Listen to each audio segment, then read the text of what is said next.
একটা online news পোর্টালের নিউজগুলো কি করে তার ফেসবুক লাইক বক্স থেকে শেয়ার করতে হয় সেটি এখন দেখে দেওয়া হচ্ছে। এখানে হচ্ছে ইমেল অ্যাড্রেস আর এখানে হচ্ছে পাসওয়ার্ড। ইমেল অ্যাড্রেস এবং পাসওয়ার্ড দেওয়ার পর এরকম একটা ইন্টারফেস তুমি দেখতে পাবা। হ্যাঁ, কিন্তু এখান থেকে কিন্তু শেয়ার করবা না, ঠিক আছে?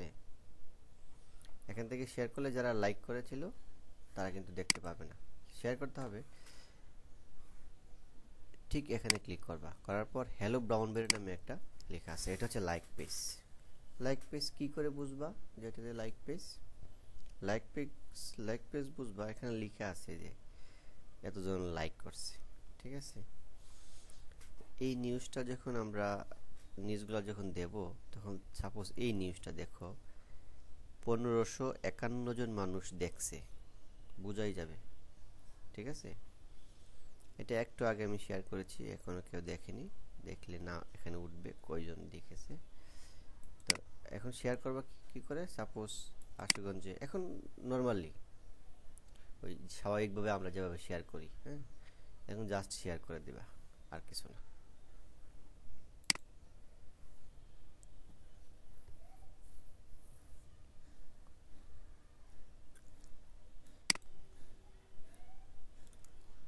বাস, এই যে হ্যালো ব্রাউনবেরের ফ্রেন্ড পেজ থেকে এটা শেয়ার হচ্ছে। আমরা যদি এখন গিয়ে পেজে দেখি, তাহলে এই দেখো এটা এখানে চলে গেছে। এভাবেই ফেসবুকে শেয়ার করা হয়।